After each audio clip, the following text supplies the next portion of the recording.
মসজিদে গিয়ে আমরা এমপি মন্ত্রী চেয়ারম্যান রেফারি হিসেবে আসি না, কি হিসেবে আসি?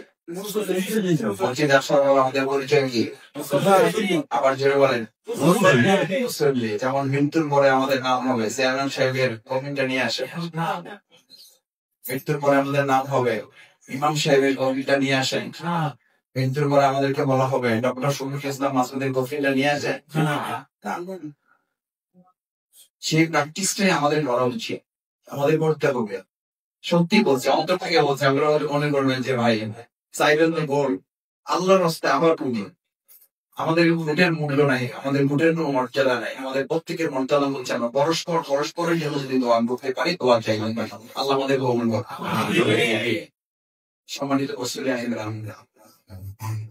আমি এই মসজিদে সালাত আদায় করে এখন থেকে 25 বছর আগে এবং শুধু সালাত আদায় করি না, আল্লাহ যেন সওয়াব নষ্ট না করেন, এই মসজিদে বহু রাত কাটিয়েছেন।